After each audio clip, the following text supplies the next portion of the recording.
नमस्कार दोस्तों, स्वागत है आप सभी लोगों का एक बार फिर से।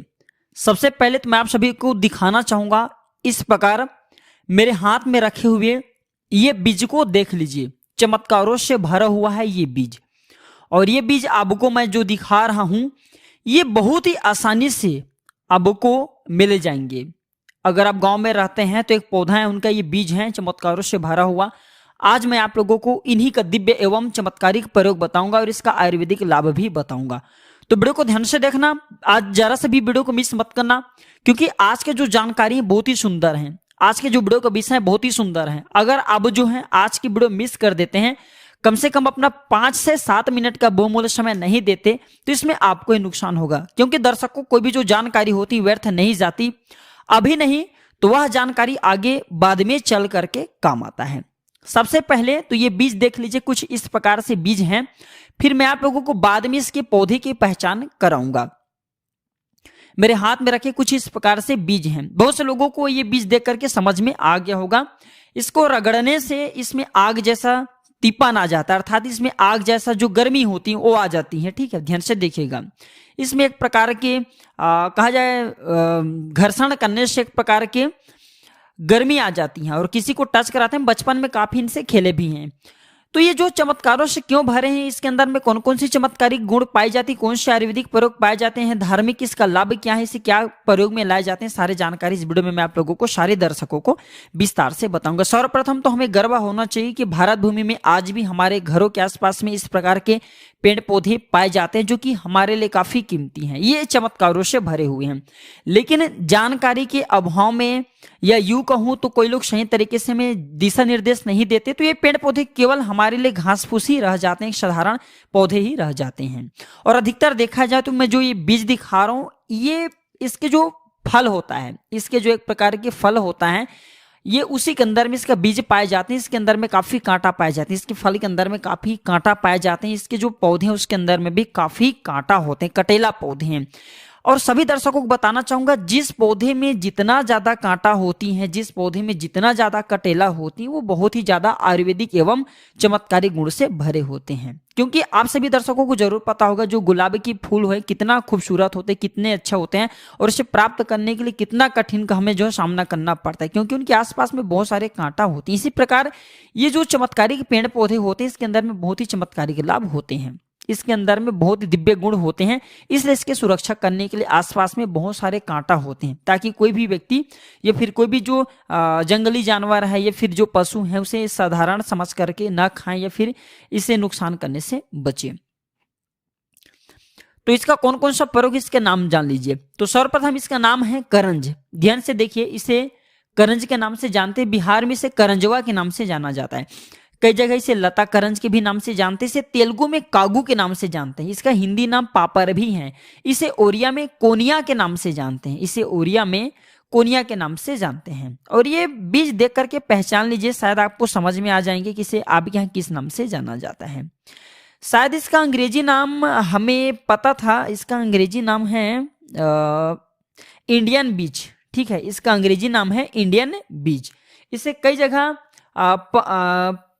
पोंगम ऑयल ट्री के नाम से जानते हैं। ठीक है, पोंगम ऑयल ट्री के नाम से जानते हैं। अब आइए हम सर्वप्रथम तो इसका आयुर्वेदिक लाभ बताएंगे, फिर इसका हम दिव्य एवं चमत्कारिक प्रयोग बताएंगे और इसका धार्मिक लाभ भी बताएंगे। आयुर्वेदिक 4 से 5 इसके लाभ बताऊंगा, जो कि आपको आगे चल करके काम आते हैं। क्योंकि आयुर्वेदिक पेड़ पौधे के लाभ सीख जाएंगे तो आप कभी फिर बीमार नहीं पड़ेंगे। इन पेड़ पौधे से बहुत सारी बीमारियों के स्वतः आप उपचार करा सकते हैं। आप इस प्रकार की जानकारी को सीख करके वैद्य का भी काम कर सकते हैं, लोगों को भला कर सकते हैं, पुण्य प्राप्त कर सकते हैं और आप अपने रोजी रोटी भी निकाल सकते हैं।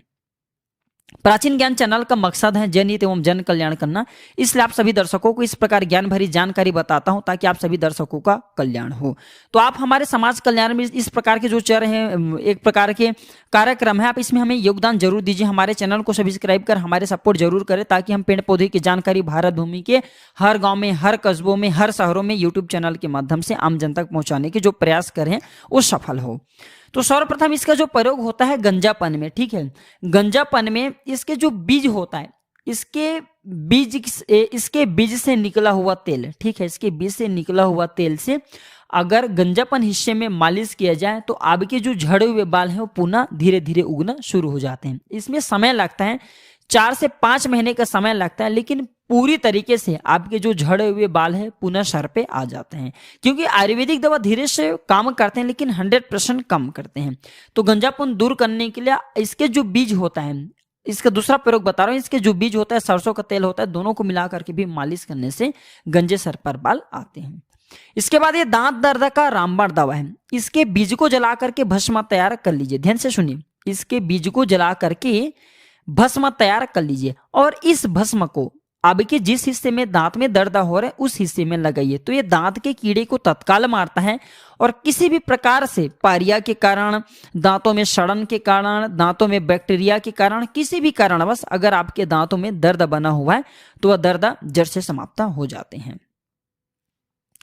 इसी के साथ दर्शकों, आप में से अधिकतर ऐसे लोग हैं जिसे खांसी की समस्या जरूर आता होगा। ठीक है, जो छोटे बच्चे ने खास करके खांसी अधिक आता है, तो ग्रामीण इलाकों में आज भी इसका प्रयोग कराते हैं। हमारे गुरु भी कहा करते थे 1 से 3 ग्राम इसके जो बीज हैं, इसके चूर्ण को, अगर आपको भी अस्थमा की समस्या है, लंबे समय से आपकी खांसी ठीक नहीं हो रही, सांस फूलते हैं, तो 1 से 3 ग्राम इसके बीज के चूर्ण को मधु के साथ में मिला करके, मधु किसे बोलते हैं, शहद, जिसका हम अंग्रेजी नाम बोलचाल की भाषा में बोलते हैं हनी। ठीक है, तो इसके बीज का चूर्ण और मधुरस, ये दोनों को मिला करके चाटने से किसी भी प्रकार की खांसी हो, जैसे कुकुर खांसी है, काली खांसी है, या फिर अस्थमा के संबंधी समस्याएं, अस्थमा की जो बीमारियां हैं, या फिर सांस फूलने वाला जो समस्या है, सारे समस्या ठीक हो जाते हैं। इसका 3 से 4 दिन प्रयोग करना होता है। अस्थमा में थोड़ा लंबे समय आपको लगेंगे, लेकिन खांसी में 3 से 4 दिन में ये ठीक करा देते हैं।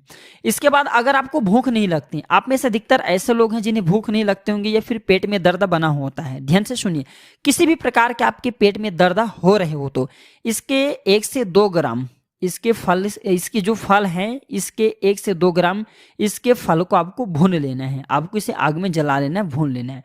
और जितने मात्रा में आप इसका चूरन ले रहे हो, जैसे 1-2 ग्राम इसकी चूरन ले रहे हो, तो 1 से 2 ग्राम आपको सेंधा नमक लेना है। उतनी ही मात्रा में आपको सेंधा नमक लेना है और इसे मिला करके आपको खाना है, दोनों को मिला करके खाना है।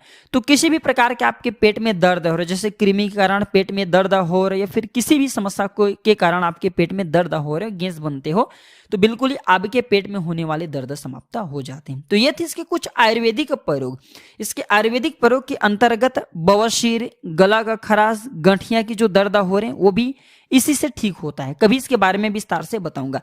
चलिए अब मैं आप लोगों को इसका धार्मिक प्रयोग बताता हूं। इसका हमारे धार्मिक मान्यता में पेड़ पौधे के रिलेटेड जो जितने भी ये, क्योंकि ग्रह को भी संतुलित करने का काम करते हैं, तो पेड़ पौधे की इसके कौन से हिस्से का, कौन सी पीड़ा को दूर करने के लिए धार्मिक में इसका महत्व बताए गए हैं।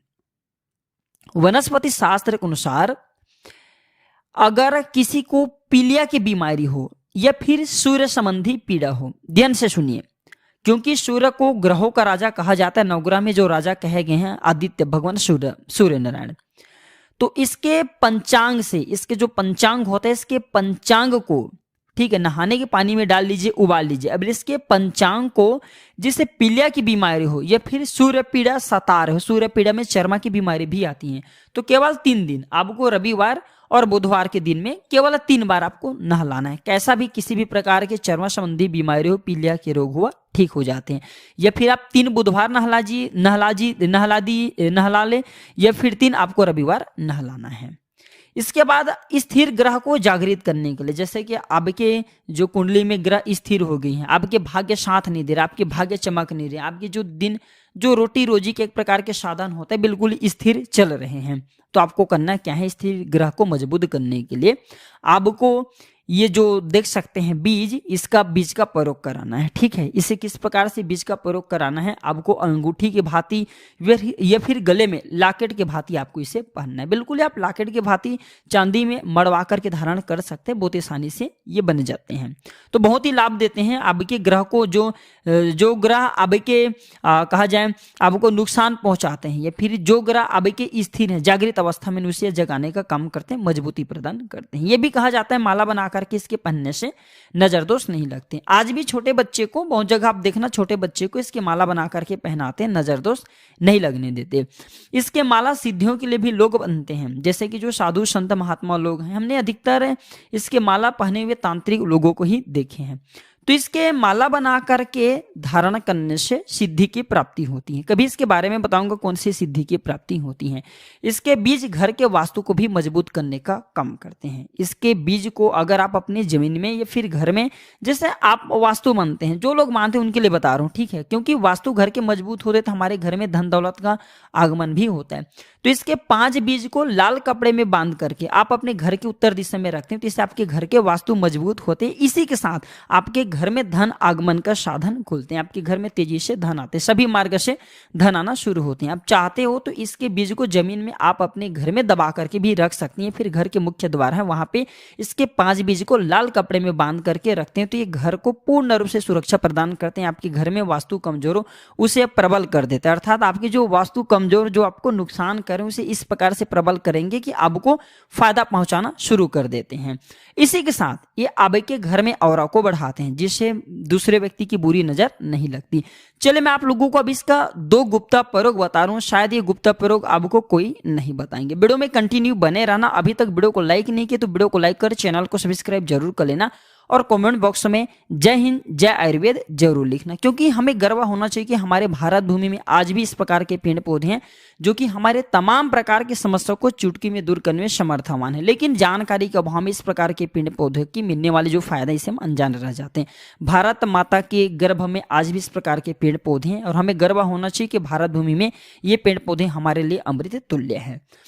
तो इसका सिद्ध अंजन तैयार किया जाता है। सिद्ध अंजन के मतलब इसके अंजन को लगा करके इसका काजल बनाता है, आप इसे लगा करके देवी देवता एवं दिव्य शक्तियों के दर्शन कर सकते हैं। लाखों वर्ष आप साधना करेंगे, तपस्या करेंगे, फिर भी देवी देवताओं को देखना बहुत ही कष्ट है।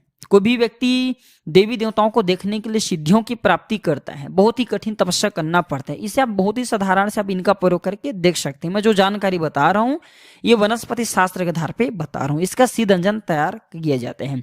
तो इसके बीज का भस्म बनाना होता है। रवि पुष्य नक्षत्र, गुरु पुष्य नक्षत्र, कृतिका नक्षत्र, या फिर होली या फिर दीपावली, या फिर कोई अच्छे बड़े जो दिन है जैसे सूर्य ग्रहण है, चंद्र ग्रहण है, तो इस प्रकार के दिन को शुभ दिन कहे जाते हैं धर्म के दृष्टि से, तांत्रिक के दृष्टि से।